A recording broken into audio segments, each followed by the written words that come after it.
Welcome to the Cup of Joe Show, where we explore the journey of recovery from alcohol and drug addiction.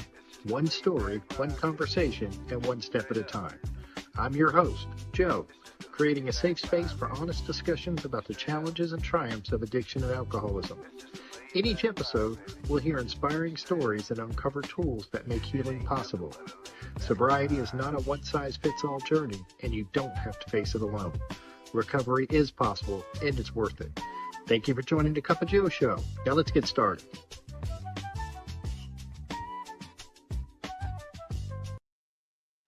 Hey, everybody. Welcome back to the Cup of Joe Show. I'm your host, of course, Joe. And today I'm really excited to welcome my friend Scott S.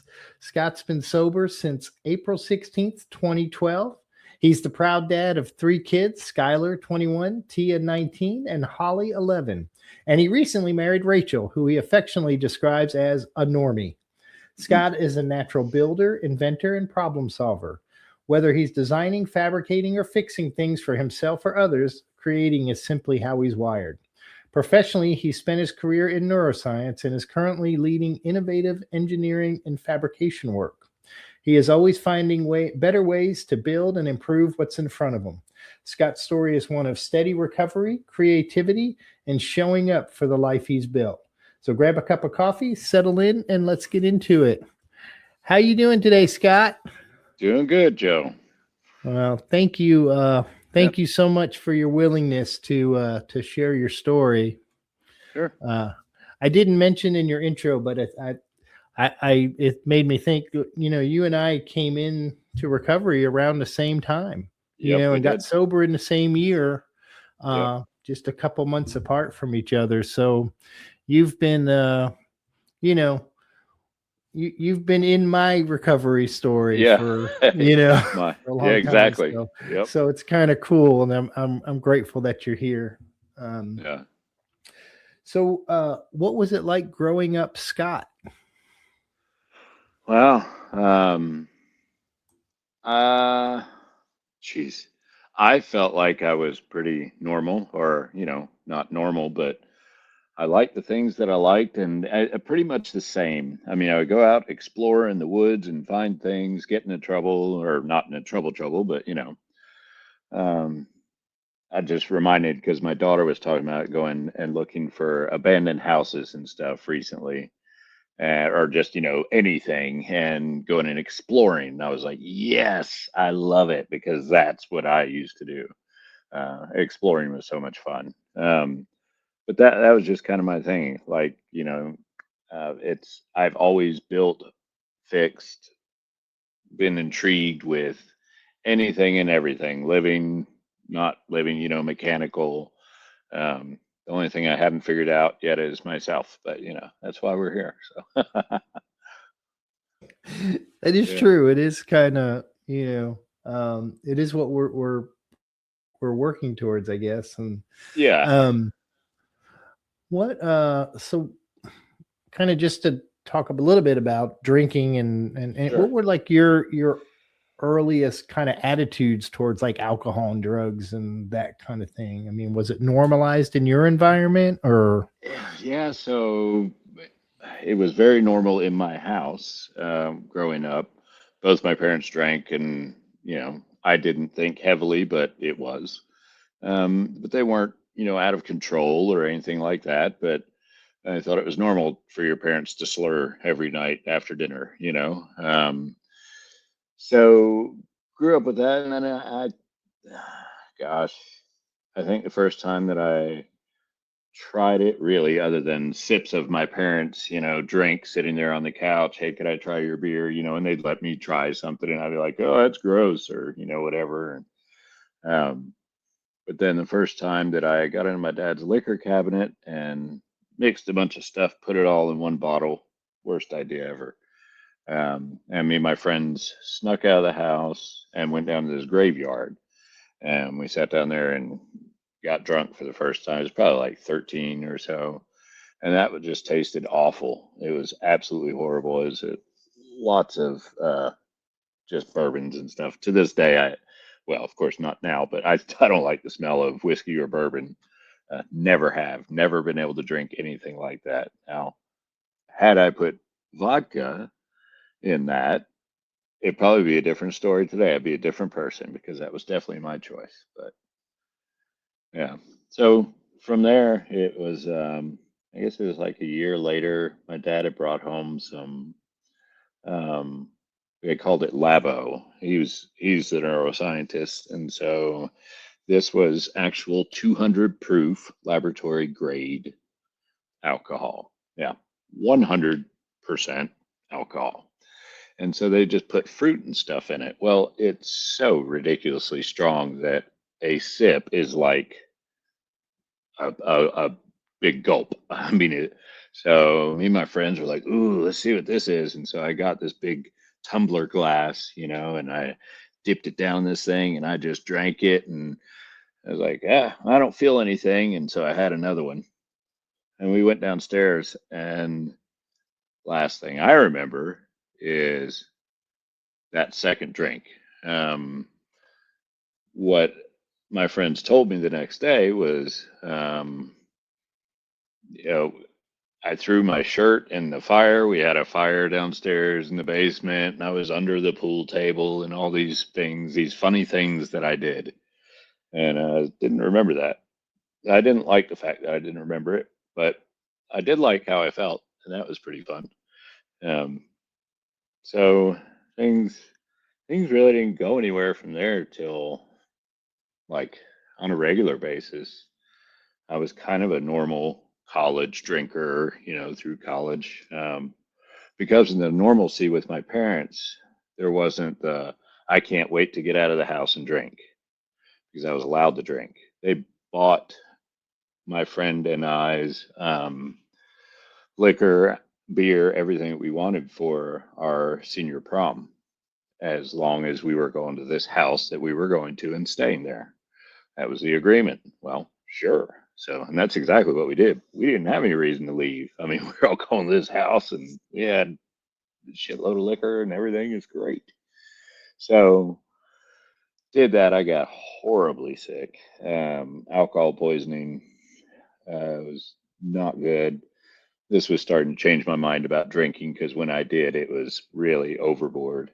Um, so, fast forward to college and everybody's getting their freshman dorm and there's like, come on, Switzer, come on, drink with us and all this stuff. I was like, man, I'm good. Oh, your parents don't even know, you can do it. I was like, actually they do. And I had a lot and I'm good.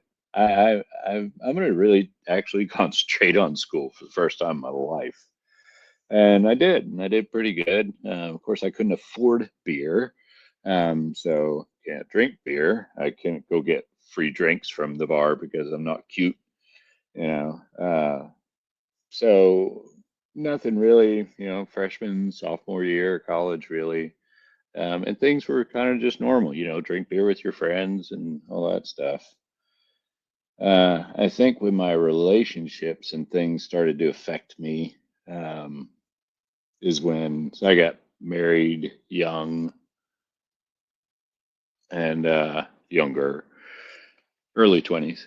And towards the end of that, I had discovered pills and other dry goods. And that really ramped up my ability to drink. And it was like, I can drink all night now. And that's when I started drinking more vodka. And that was the wheels were, I mean, that was the beginning of a downward spiral. That marriage fell apart, left West Tennessee, came back to Knoxville, continued on my great ways, met my new wife, uh, Skylar's mom. She's a dance instructor, ballroom dance instructor. And I was going there because I felt uncomfortable in my own skin. Didn't necessarily want to drink to have fun, but wanted to be able to dance and be okay. So that worked pretty good, except for the fact that I got her pregnant, my teacher, and now I had a kid. So I never got to use my dancing, skills and stuff. And anyway, um, with that relationship or during that time, I'm drinking, vodka. Things have slowed down. I was happy. But she had commented, "You drink more orange juice than anybody I know," and it wasn't the orange juice that was what was going in there. That was a lot. Um, so things just kind of steadily. I don't. It's the same pattern when I did my steps. Looking at it and now thinking back again. I started to catch myself and say, I don't know what happened. Yeah, I do. Same thing that always happened. I would get bored. I would get unhappy. I would get uncontent, even though I'm drinking and stuff. And I would want to go burn the house down because things are going pretty good in my life. Um, and that's kind of the same thing that repeated that marriage. And then finally, things really went bad. Went bad. Work asked me to go get help. Um, they said, "We think you have a problem." I said, "I think you're right." Like, about time, finally. Somebody saw it. I wasn't trying, but I wasn't not trying. Um, so that was in 2012. Leading up to that was just after the divorce of Skylar's, my kid's mom. That was just a lot of partying, a whole lot of trying to figure out myself. I just remember, I don't know, lots of lonely nights with a bottle. Leave work, go to the bar, get done at the bar, go home, continue drinking whether I was alone or not, every single night for years. That was it. So, Was um like, was there a time when you realized, like, during that period where, like, I might have a problem, or oh, were you just, yeah. So, I mean, you always have those thoughts. Can I stop? Or, is this, you know, do I have a problem? And a lot of times of course it's easy to say, you know, well, I only drink on, or the yets come in. I didn't know about all this, but I mean, back then it's easy to just brush it off or say it's because of something else, other than myself. And I really thought that alcohol was helping me. And I mean, boy, would I be lost without it, because I mean, it's the only thing that helps me cope with all of these people, and all of my problems, which were these people, and the things they were doing to me. Oh man, you bring me back, Joe. It's been a while since I've talked about all this stuff. Um, I forgot where I was going with that.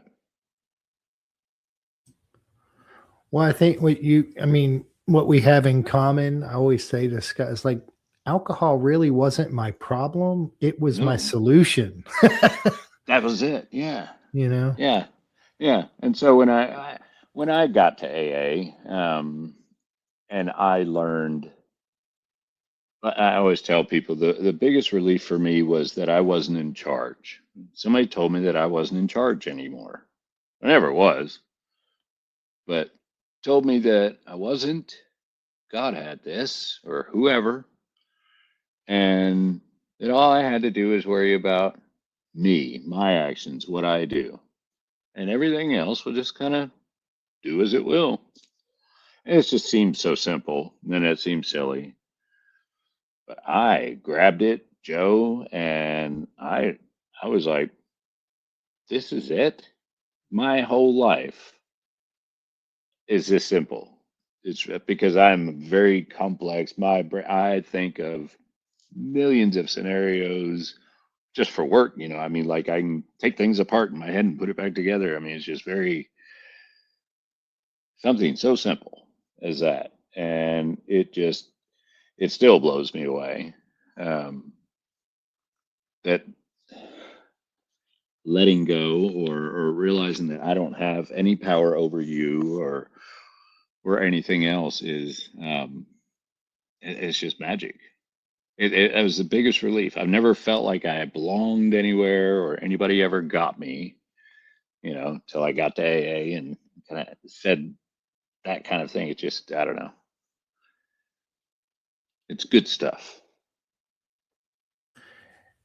I love that you called it the magic. There's I one of the daily reads I have. It's called "Stumbling in the Right Direction," and that's kind of how he always in the readings describes, that he said, the higher power, God, whatever it is to each individual, but he describes it as the magic, Yeah. and it Nice. is. It's I like looking at it that way. It's kind of cool. Yeah. Yeah. Yeah.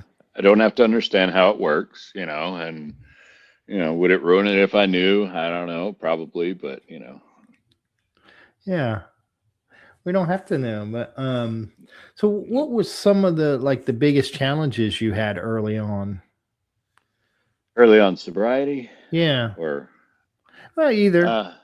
yeah.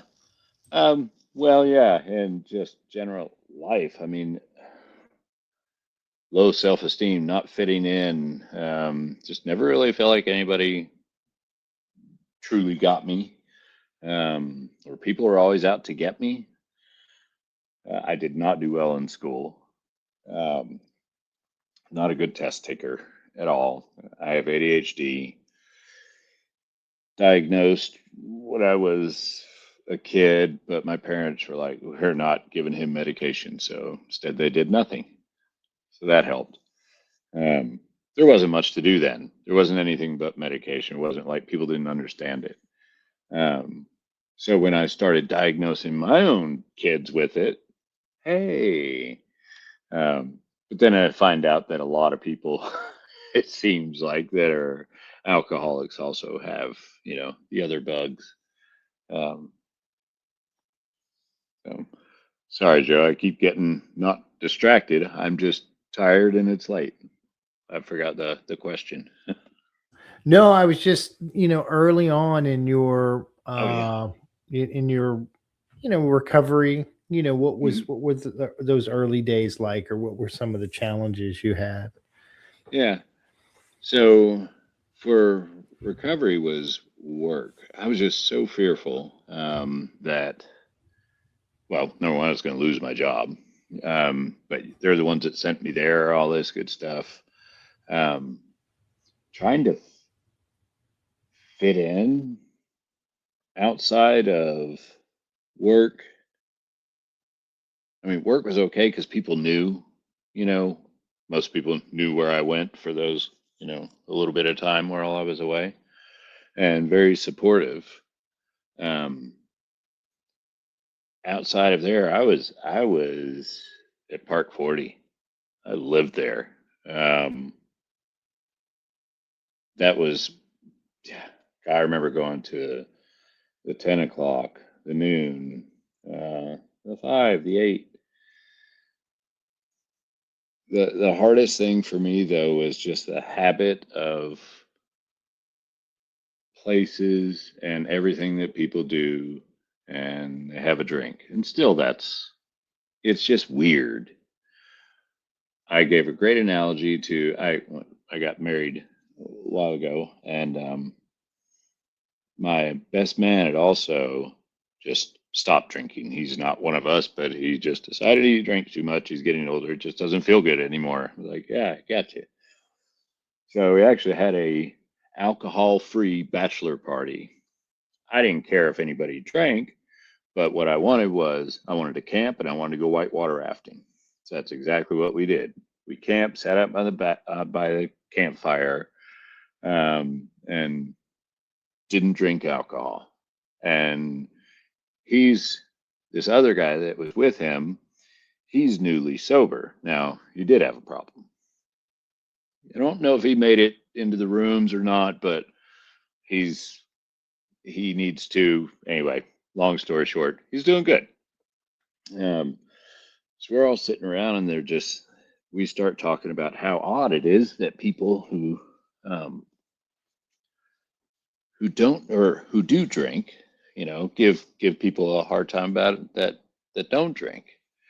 And I said, well, the best analogy I can give you to is like, say you go over to somebody's barbecue and they say, well, we're having burgers and stuff. You want mayonnaise on your burger, right? Like, no, I don't want any mayonnaise.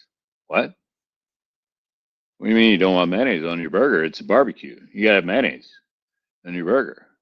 Guys, he's not having mayonnaise. Why don't you want mayonnaise? When did you stop eating mayonnaise? I just don't feel like having mayonnaise today. I mean, like, is it make your stomach upset? And my guys just start laughing, because of the just insanity of it and how ridiculous that is. If somebody would ask you, it's like, what do you mean you're not eating mayonnaise? And they're like, holy shit, people really do that, don't they? And you think about it, they're like, I've done that to somebody. What do you mean you're not? Well, it's a choice, and I don't want it. I don't like it today. But alcohol is so much different. So that at the beginning was hard because I'm fine with not drinking. Everybody else would just quit reminding me about it. Hey, you want to drink? Oh, you're not drinking. Oh, is it okay if I drink? And then everybody gets uncomfortable. And that's always the uncomfortableness is I'm fine. If you would just be yourself, it would be great. you know. So those were the struggles, I think, as far as beginning of sobriety, just trying to figure out how to fit in again or ever. Because you're right, because especially alcohol, it's such a social thing, Hmm. for a lot of people, and Yeah. you they couldn't understand, why, at least people who you were right, people who were in my life kind of knew. They were like, no more, they didn't want to Yeah. see me drinking anymore. But the Right. people who, maybe didn't know me so well and were new, Hmm.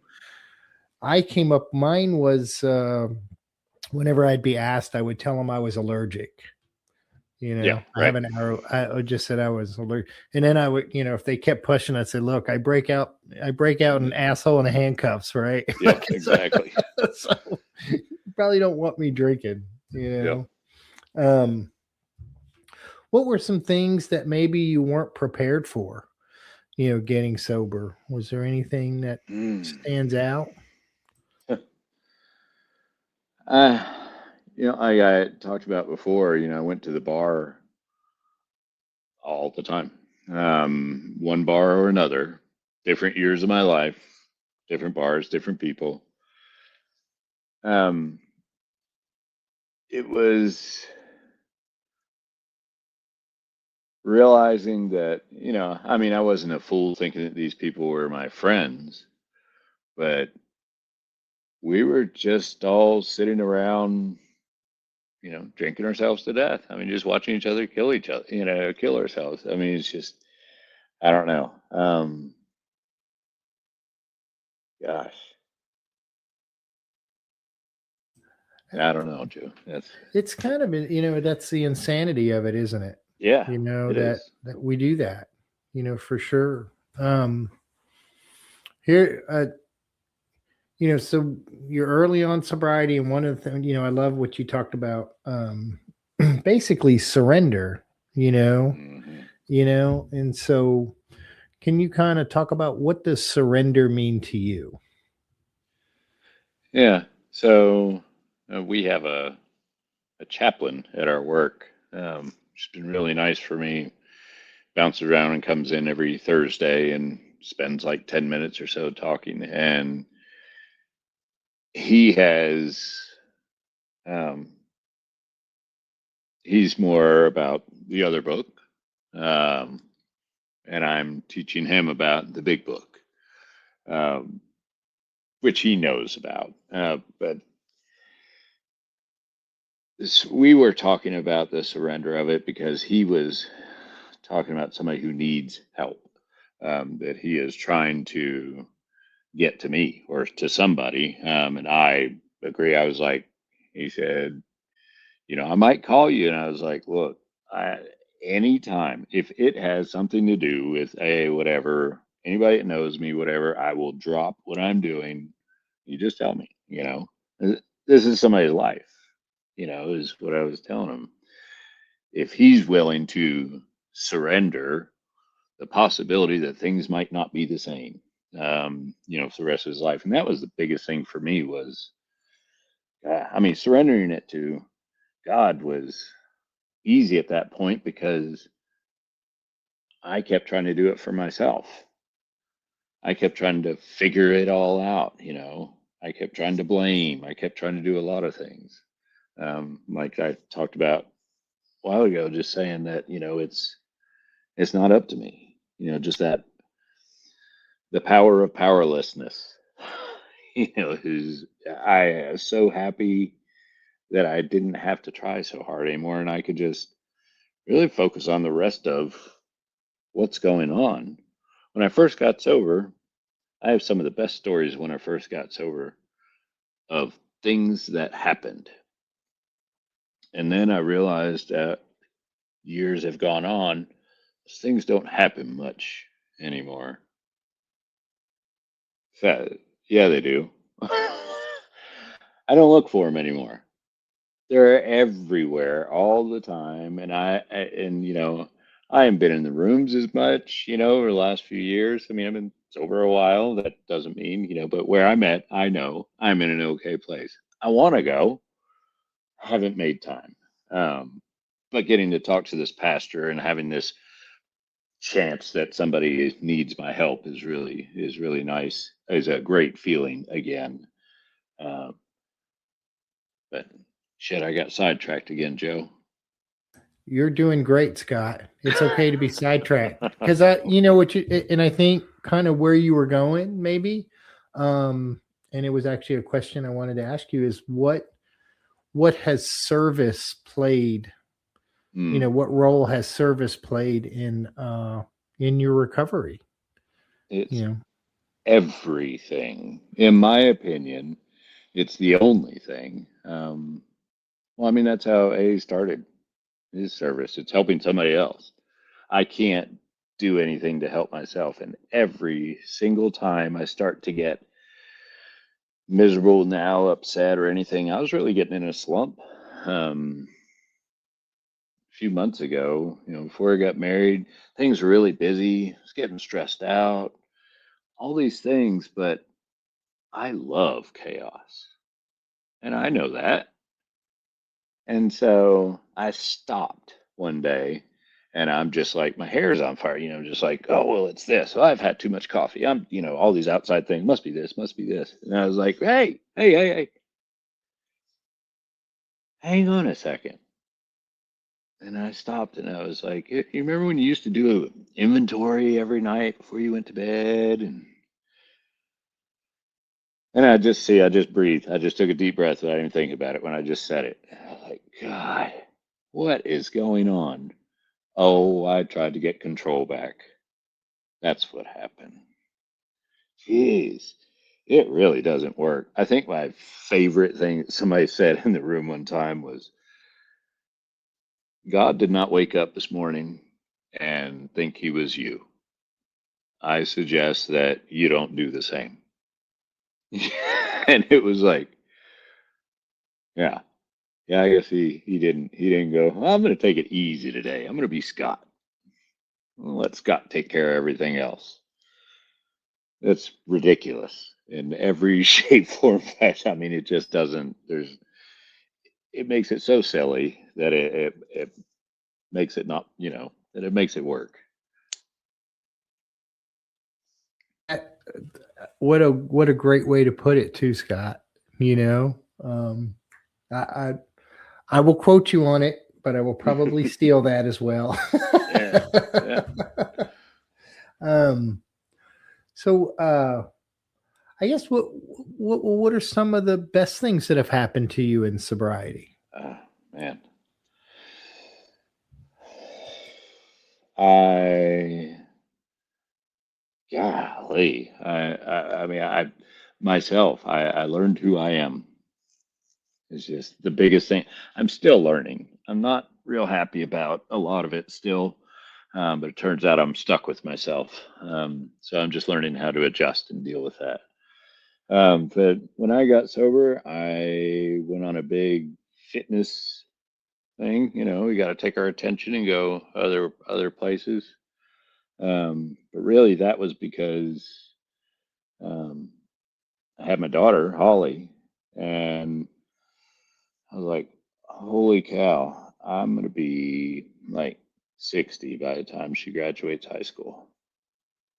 I would like to be able to run and play and all this stuff with her." And I was not in good shape. I wasn't in terrible shape, but for me, being a gymnast, as when I was a kid, just wasn't my thing. I wanted to feel good. I wanted to move, and so I started doing that. And boy, I mean, not just like alcohol, but let's just say it. It's just you do it, it changes the way you feel. So I latched onto that, and I mean, the benefits are great. It feels good. Feel good, look good, all this stuff. And there's a lot of disadvantages too that I found. It takes a lot of time. It takes a lot of effort. There's things that I would rather be doing, and all these. So I mean, it's just a give and take. So that all became obvious when I injured. I broke my foot last year, and that stopped that daily exercise routine. And then a couple months following, I tore my right shoulder snow skiing in Utah this year in March. And so now I haven't been to the gym pretty much since. Um, so that's when I was talking about getting irritable again, was when I didn't have my outlet. And not that I ever think about drinking. I mean, I think about it like any old responsible alcoholic will, which is, man, I wish I could have one drink, but I know I can't. Oh well, and I go on. Um, but I definitely wasn't thinking about drinking. It was just I wanted the voices to stop, to calm. To I like chaos, but this isn't chaos. What's going on? Oh yeah, it's all that control I'm trying to gain back. So as soon as I admitted that and gave that back or made an effort, just the smallest of efforts, just realizing it usually makes all the difference in the world. And it's so silly. Like I was talking about, it's so simple, so small. It's just a thought, you know, and that's all it takes. And that's all the brain is. I mean, it's feelings, it's thoughts. Why not make up your own? You know, I can make myself happy. I'll pretend I'm rich. Can I do that too? Is Yes, sure, that? Joe. Try it out. But I mean, and I kind of talking about the exercise thing. I mean, you really, I mean, weren't you doing Ironmans and stuff I like that, was Scott? I You was were doing like, crazy Spartan races constantly. Yeah, I went all over the U.S. in 2018. I did three trifectas, it's three of each type of race. Um, yeah, it was fun. It was exhausting, but it was those times out there doing like 14 miles on Mount Killington in Vermont, and I'm by myself. Well, I'm not with people that I know. Um, you get to an exhausted state that you just can't compare to anything else. What you learn in training like that is that you can do things a whole lot more than when you think that's too much. And so I started following these guys, podcasts and everything else, talking about, the mind and how things work and physical and mind over body and all this, and a lot of the similarities of, AA principles and things like that. And so you train for this stuff, but then you go out and when you're done, you cross the finish line. I mean, you're getting up to that finish line. You're like, I don't know if I'm going to make it. I don't know if I'm going to make it. And you think you're going to die. And then not really. And then you cross the finish line, and 5 minutes later, you're pretty sure you could not maybe do it again, but you feel great. Well, that means I had a whole lot more to give out there. But at the time, you think that's it. And so what it taught me is that, I can do more than I think, physically and mentally, because that's mental. Physically, they say when your mind tells you, I'm done, you're 40% there, not even halfway. You look at these people who pick up cars when their kids are stuck under it. You look at, these people who have run marathon, way back, the marathon. um, you can do things that you don't think are possible, that are just not human, right? Well, you can do that too mentally. I mean, if you can train physically to do that and you push yourself physically and your brain is the only thing holding you back, well, use that. So I don't know. I got into the physical part, which helped me train my brain, and helped me get uncomfortable, but then know I was going to be okay. And it was so much like sobriety.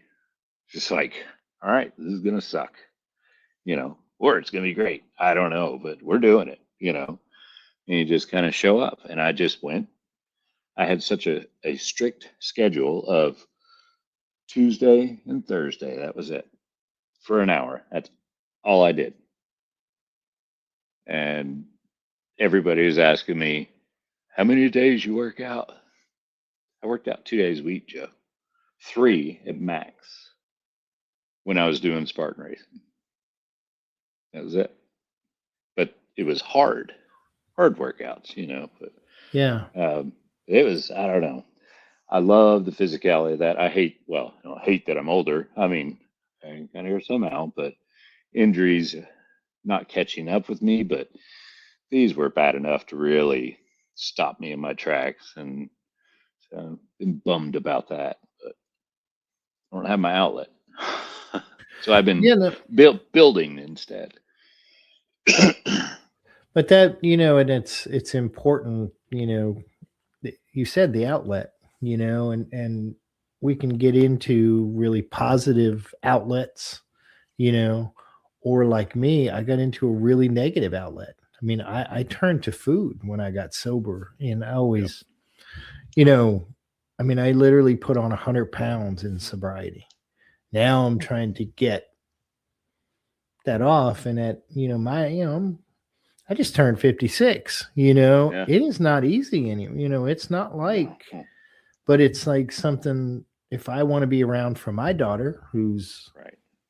17 at Mm. this point, and I want to be around for her and for my bonus kids as long as possible. Yep. I can't turn. I turned one addiction into another. And not a healthy one. So I'm trying to change that, but Mm-hmm. there's a lot of recovery in it. A lot There of is a recovery whole lot of thoughts. recovery. It's, because I think before, just like before I got sober, I knew I needed to do something, but it took me time. I needed to get beat into, my friend Johnny always calls it a state of reasonableness before I was Yeah. willing to do something different, Yeah. And I've reached that point, physically, and, Yeah. you know, maybe in a different way, you've reached that point this year due to injuries Mm-hmm. and you're turning it into something different, you know? Yeah. Yeah. Not better or worse, just different, you know? Exactly. Well, Um, and that's what life is. I mean, it changes. I mean, we can't do the same thing forever. Um, it's going to have to change or modify somewhat. Relationships are that way. For me, beliefs and faith and everything else are that way. I mean, you have to shift and go, okay, well, what did that mean? What did this mean? To me, I don't believe in doing the same thing over and over again at all. It's just even, no routine can last forever. All right, I'm going to brush my teeth every. Okay, you say that till you lose your teeth. And you're not going to brush your teeth every night before you go to bed. You're going to put them in a jar. So, yeah, all routines are not sustainable. You have to adapt. So, how you brush your teeth is going to change. But I, that's what I was, When you said that, like you doing the same thing over, and I'm like, yes, that is insanity. That is, It I think that is. that is truly, and it's what we call the expecting different results, right? Doing the same thing over and over and expecting different results. So It is. how how do you stay spiritually and emotionally well today? To be honest, I'm just getting back there. Like I had said earlier, I'm talking to the chaplain. I've talked to my wife, Rachel. Like I said, she is a normie, so um, not that she doesn't get it, but she doesn't get it. Um,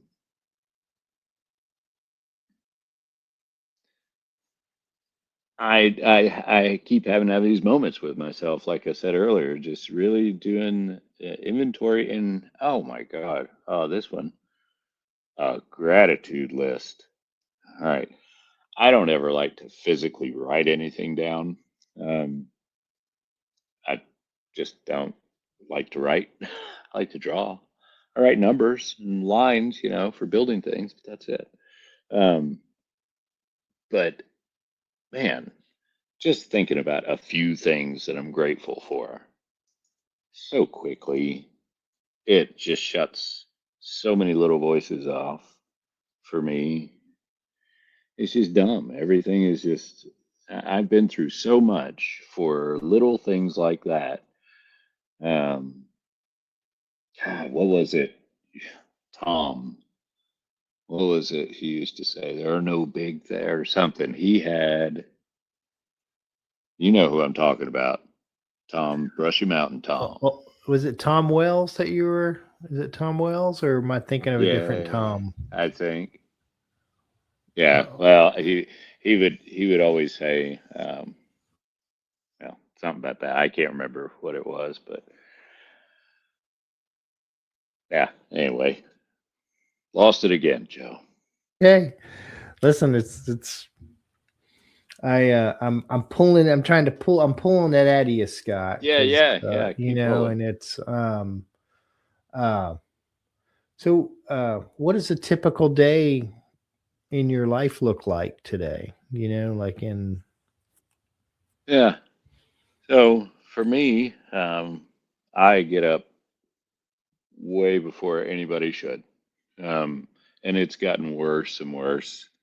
I think as hopefully not too much worse as the older I get, but I get up around 3:30 every morning, um, whether I want to or not. This morning I woke up at 3.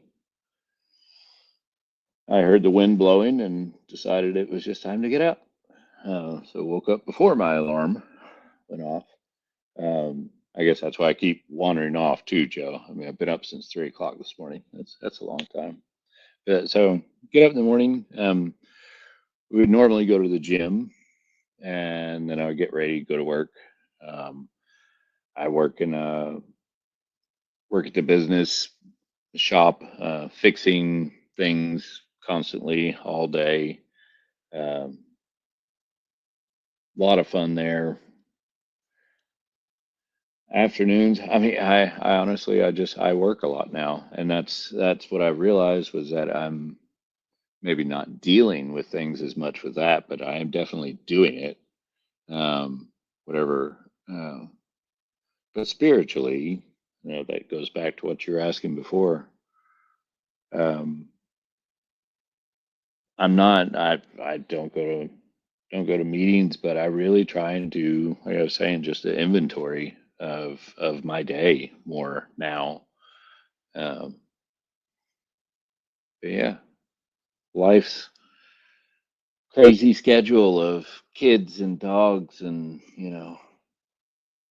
remodeling the house right now. We just started right after we got married, October 25th. We decided we're not going on a honeymoon yet. We'll go to Italy next year.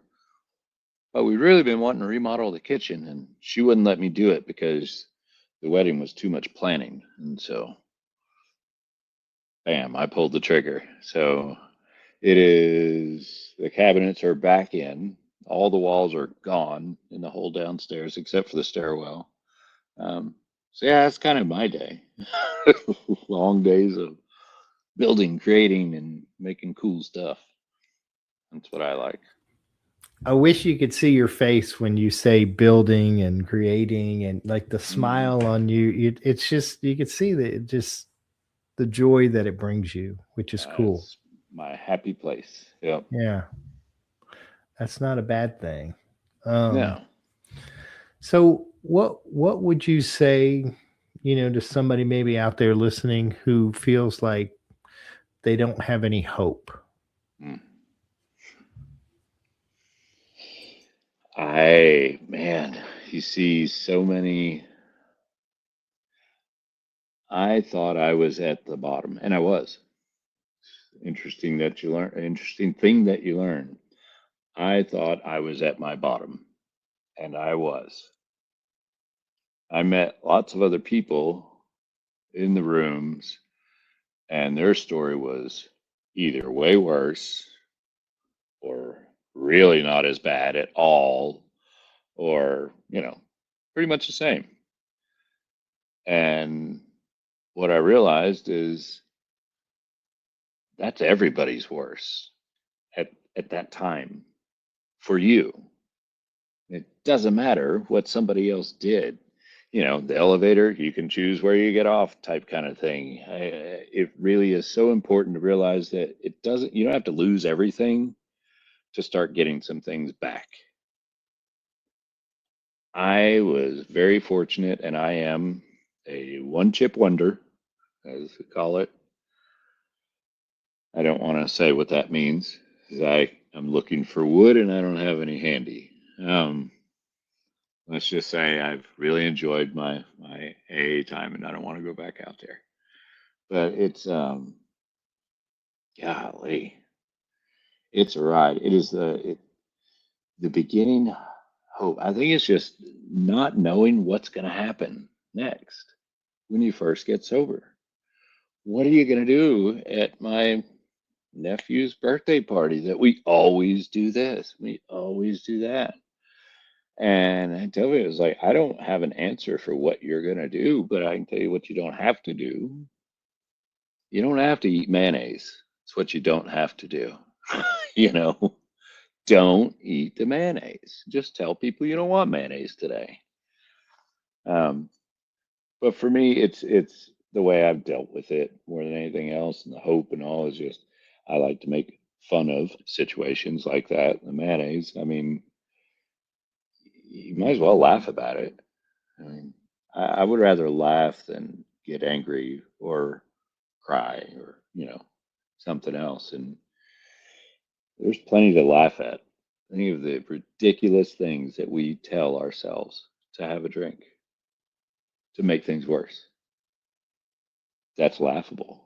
Go into a meeting and listen to people. That was horrible when I first got sober, and you go in and you hear people laughing at each other for doing this insane stuff and this hurtful, awful things, and these people are laughing. You're like, oh my God, what's wrong with them? And I don't know what happens, but next thing you know, you're laughing at these other people telling their stories, and you're just like, oh, because it's funny because we're here.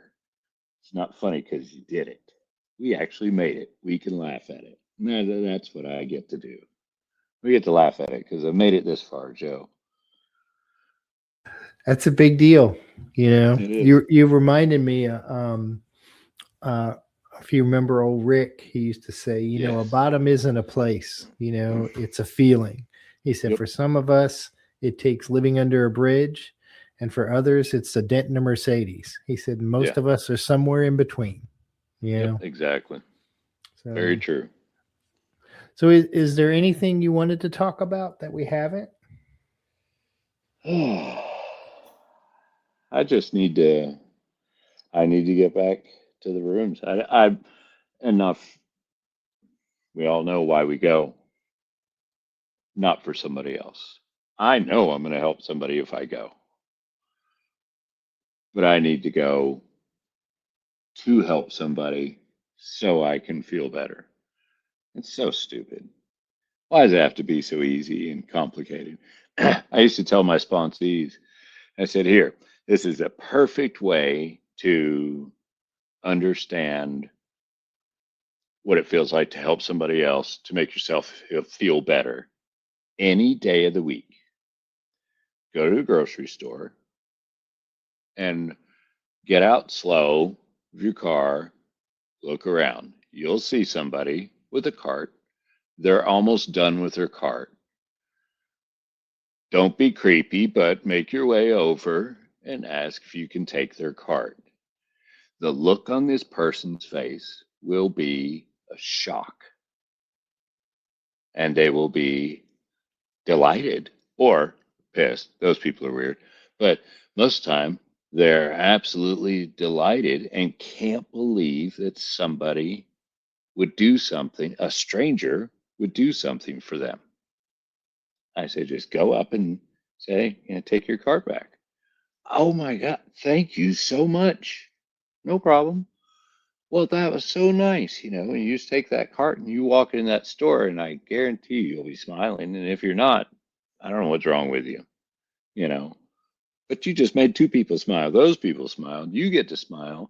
Didn't cost you anything. You're walking in there anyway. You're going to get a cart. And now you've just made somebody else's day. They're still talking. They're thinking about you and what a wonderful person you are for the rest of the day. So the hope is, man, you can take something as small as that and you can get through sobriety. I did. These little things I was talking about that you don't see anymore, because I don't look for them. It's helping somebody, with their cart at the grocery store. It's holding the door. I mean, that little, if you can't do anything else, do these little things. And they add up and they turn into a day. Days turn into weeks and so on and so forth, Next thing you know, some punk ass kid is coming up and asking you if he could bring the card in for you at the store, Now you come full circle. So keep it simple, It is. keep it simple. It's a great idea, a great way to be of service, very simple things that we can do to help people every day. Yeah. Well, everybody's got a grocery store or just something like that, because I would get caught up. I'm such a perfectionist. They'd say, okay, here's your service work. You need to go do the be of service. I was like, I have to sign up for something. I have to do this. And no, it's my ADHD sporadic mind. I'm just going to help him over there. I'm going to go help him. I'm going to go help her over there. I'm going to go over here. I like helping people. It makes me feel good. Who the hell doesn't want to feel better? And turns out it feels like that great feeling of connection that I always wanted from drinking. I don't have to drink. Yay. There's no hangovers. Joe, don't you miss hangovers? Oh, God. Not even a little bit, Scott.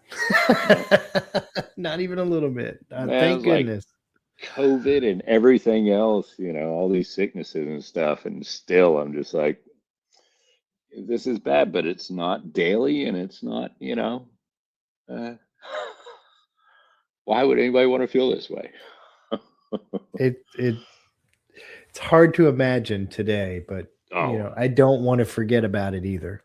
No, and that's what I'm truly grateful for today is I have not forgotten what all that feels like. It's been a long time, but it is not hard. It's like just, I don't know, different things like feelings, whiffs, smells of something, and it makes me nauseous. I'm like, God, I'm so glad it makes me physically sick to think about being drunk or, having that much or so. It's just nothing about it sounds appealing to me. Ugh, yay. It's a beautiful thing, man. Oh, it is. Thank you so much for taking the time and sharing your experience, Scott. Really. But I can't let you go without our rapid fire questions. Oh, man. All right. This this may keep you up, or you may wake up at 3 a.m. thinking you should have answered differently. So I need some focus. No, I'm just kidding. Right. Yeah. I'm just joking. I'm just joking. Yeah. All right. Are you ready, sir? Sure. All right. What is your favorite recovery slogan?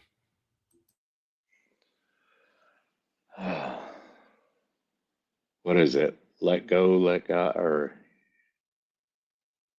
oh, I see them all on the wall. However that one is, it's basically let God, let go, let God, something. It's a switches back and forth. All right. Yeah, that's it. Yeah. Yeah. What is your least favorite recovery slogan? Meeting makers make it. That's not. It's just how it's said. I get it. Yeah. What do you think is your sobriety superpower? That's. I guess that I'm a one-chip wonder. If you could say one thing to your former self, what would it be? Just one. Oh, it's gonna be okay. What song do you play to lift your spirits when you need a boost? Hmm. Hmm. I don't know. I'm not much of a pick a song, just a feeling. Uh, Probably some Black Keys of some kind. If you could grant yourself one wish to help with your recovery, what would it be? Hmm.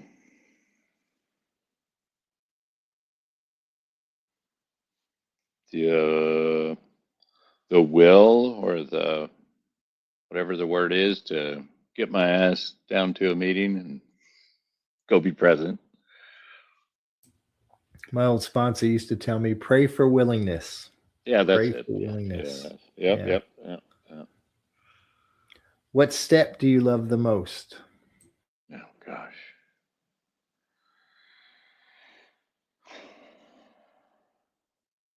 I have honestly one. It's so core. I mean, you can't go anywhere if you blah blah blah blah. All right, just admit it. And with anything, admit you have a problem. Admit that you have. I mean, it's just start. Start with the fact. Okay, I'm here now. Now I'm ready. I admit it. Let's go. What step do you love the least? Ugh. Golly. I don't know. I don't. Hmm, I don't know that I have at least. They all Yeah, have. Yeah. They all have their meaning, whether I like them or not. It's kind of like spinach. Got to eat that too. When it does something for you. that's Yeah, fair enough. yeah. So what is one of your favorite movies? Uh, John Wick. Any of them. Any of the John Wick. Nice, Scott. Yeah. And finally, if heaven exists, what would you like to hear God say when you arrive at the pearly gates?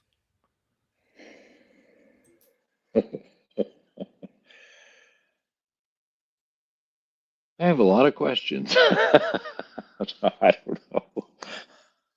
That's him asking me, not. Um, I don't know. Yeah, you just said that, and I just saw my dad. I lost my dad 5 years ago. Now, lost him through sobriety. I'm glad I didn't even talk about that. Golly, yeah. But yeah, I just see a smile and a welcome feeling. That's yeah. That's pretty cool. I'm sorry about your dad, Scott. Yeah, Hmm. me too. But I mean, through that, and he was, my guy. And after that, my mom, she went off wherever. She's still alive, but I don't know her. She's not my mom anymore, as far as I'm concerned. So I've lost both my parents, and I've been divorced, and I've been remarried, and had a kid, and done lots of things in sobriety. But yeah, life is still pretty great. And you've done it all sober, Yeah, regardless, which is cool. yeah, it's amazing. Yeah. Every time that any of these things have happened, I mean, my jeopardy of my job and my dad dying, and just, I really would have thought, because that's what you hear. It's like, I did through this, but I made it. I didn't, I knew it wouldn't help. I mean, of course, I wanted the pain, I wanted the thoughts, I wanted the feeling to go away, but it never did that. And the trick for me, I think, the biggest part of my sobriety is my rigorous honesty with myself.